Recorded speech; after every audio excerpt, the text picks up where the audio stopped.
Vous avez sans doute entendu parler de l'Amorevero ou encore de la Petite Ourse. Ce sont les noms des yachts d'oligarques russes immobilisés en France. C'est sans doute la partie la plus émergée des sanctions contre les avoirs russes localisés en France. L'objectif de ces immobilisations de yachts luxueux est d'exaspérer les oligarques russes, de les taper au portefeuille, de les conduire finalement à prendre leur distance avec Vladimir Poutine, voire même de s'inscrire en opposition contre le maître du Kremlin. Pour autant, ces saisies sont loin d'être l'arme absolue dans la palette des sanctions économiques contre le régime russe.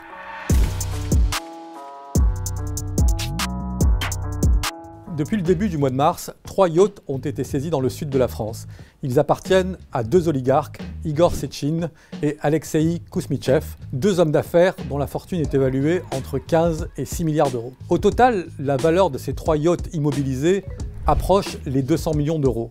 Mais ça n'est pas la somme la plus importante qui a été gelée en France. Au total, les immeubles, les comptes bancaires qui ont également été gelés sur ordre du ministère de l'économie représentent 850 millions d'euros.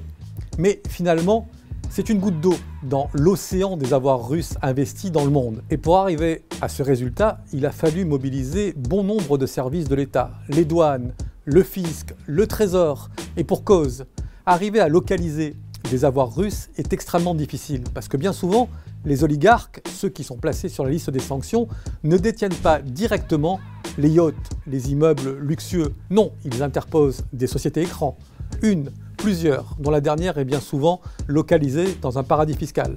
À partir de là, il est extrêmement difficile d'établir que tel ou tel bien appartient à tel ou tel oligarque. Et cela conduit à se poser une question.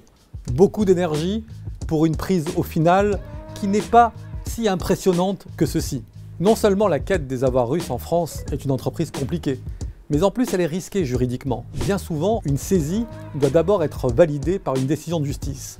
En l'occurrence en France, comme il a fallu agir rapidement, il s'agit uniquement de gel des avoirs, qui est un dispositif un peu plus fragile, parce que le gel des avoirs ne passe pas par une décision de justice, c'est simplement un acte décidé par le ministère de l'économie, et donc beaucoup plus attaquable devant les tribunaux. C'est d'ailleurs ce qu'ont commencé à faire certains oligarques russes.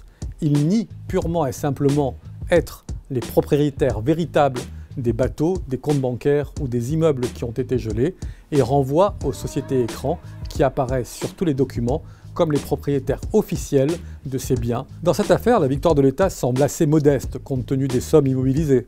En revanche, les avocats qui commencent à conseiller en masse les oligarques qui contestent ces procédures seront peut-être les gagnants.